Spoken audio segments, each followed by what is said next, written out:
대통령의 모두 말씀을 듣겠습니다. 네, 우리 외국인 투자자 그리고 외국 상공회의소 임원진 여러분 이렇게 만나 뵙게 돼서 참으로 반갑습니다. 우리나라식으로 얘기하면 새해 복 많이 받으십시오. 사업도 성공적으로 이끌어 나가시기 바랍니다. 외국인 투자는 대한민국 경제 성장 발전의 핵심 축이었고 또 앞으로도 매우 중요한 역할을 하게 될 것으로 기대합니다. 작년이죠, 벌써 작년 하반기에 이제 외국인 투자가 대폭 늘어났다고 합니다. 역대 최대라고 하네요.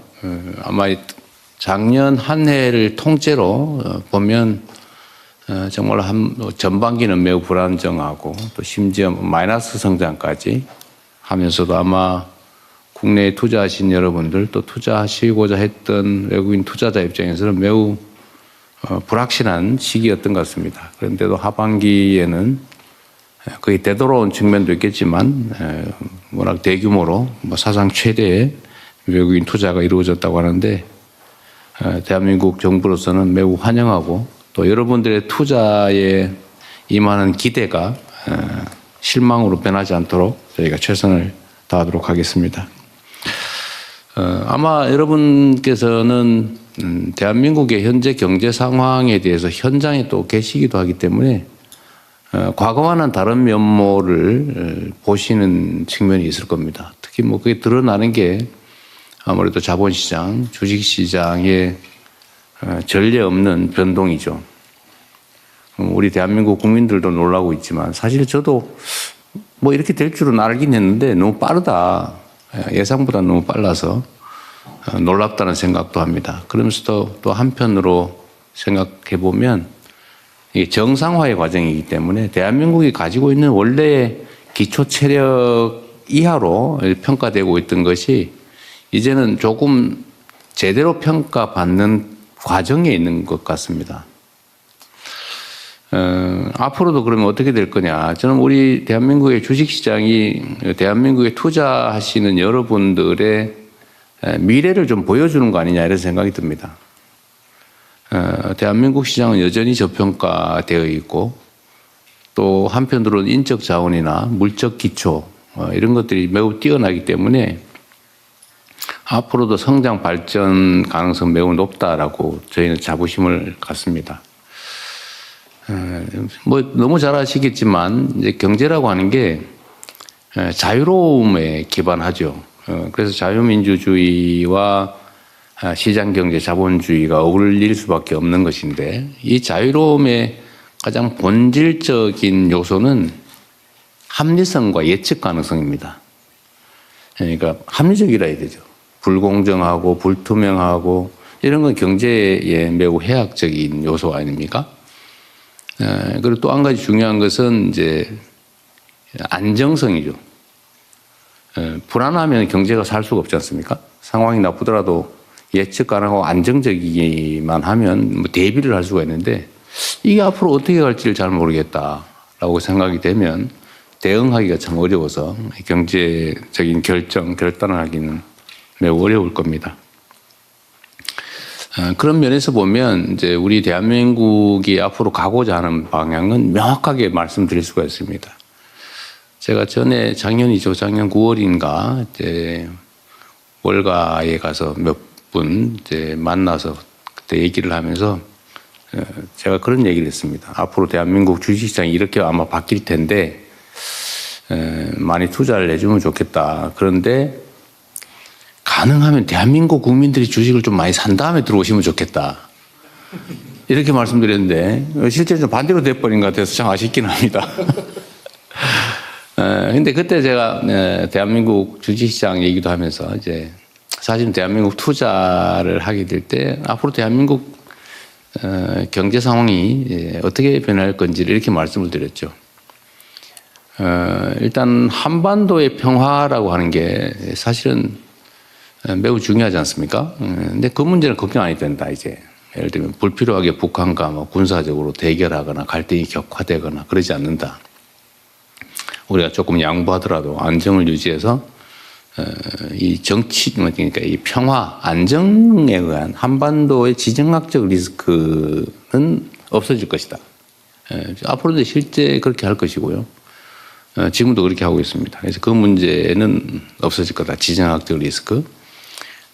두 번째로는 이제 기업 지배 구조에 관한 문제. 그러니까 이게 합리적으로 주주 중심으로 회사를 운영해야 되는데 이게 민주주의잖아요. 국가의 주인은 국민인 것처럼 회사의 주인은 주주라 해야 되는데 근데 이 주주가 실제로 주인 취급을 받고 있냐. 그렇지 못한 것 같다. 제대로 민주적이지 않은 것 같다. 그래서 이 지배 구조를 개혁해서 주주가 제대로 대접받는 합리적인 기업 경영 지배 구조를 만들겠다. 또 하나는 이제 시장이 이 불공정하고 불투명해서야 되겠느냐. 소위 주가 조작이니 뭐 이런 걸로 대한민국이 참 망신사를 샀는데 지금부터 그런 건 없다. 철저하게 주식시장의 공정성, 투명성을 확보하겠다. 또 제가 그런 거 하는데 또 자신이 있거든요.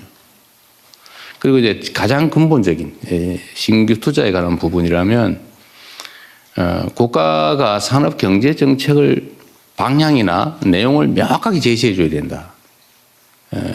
지금까지는 그게 불명확했는데 대한민국은 이런 방향으로 갑니다.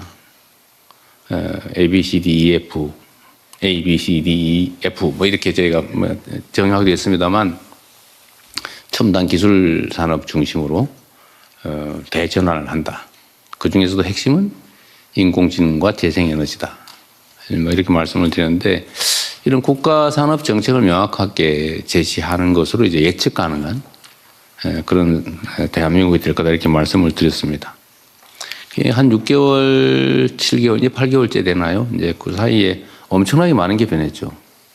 한반도의 지정학적인 리스크도 사실은 뭐 눈에 띌 정도로 개선됐고 시장의 투명성이나 기업 지배 구조 개선은 계속적인 입법 조치나 행정 조치를 해 나갈 겁니다. 그래서 그것도 바뀌고 산업경제정책도 뭐 지금 계속 방향을 명확하게 제시하고 이제 구체적인 내용 예를 들면 여러분들이 제일 불편해하는 예를 들면 규제 합리화라든지 불필요한 규제를 없애주겠다. 자유롭게 또 공정하게 경쟁할 수 있게 해주겠다. 또 투명하게 모든 행정이나 정책을 결정하겠다. 이런 점들은 이제 앞으로 더 명확해지겠죠. 그리고 이제 뭐 하나 더 추가로 말씀을 드리면 저희가 이제 정책의 큰 방향 중에 하나 이런 게 있습니다. 대한민국은 여러분이 아시는 것처럼 사실 땅덩어리로는 매우 좁아요. 아주 조그만하죠. 그리고 서울과 지방이라고 해봐야 사실은 고속철도로 2시간 남짓이면 다 도달하는 건데 아마 중국 같은 데 성과 성 사이 움직이는 정도일 거예요. 매우 좁죠. 그래서 사실 지방과 수도권의 개념이 크게 큰 차이가 없는데 거리로는. 근데 정치 경제적으로는 엄청난 차이가 있습니다. 그러니까 수도권이 막 몰려 있고 지방은 좀 많이 비어 있고. 그래서 이거를 대대적으로 전환을 하려고 해요.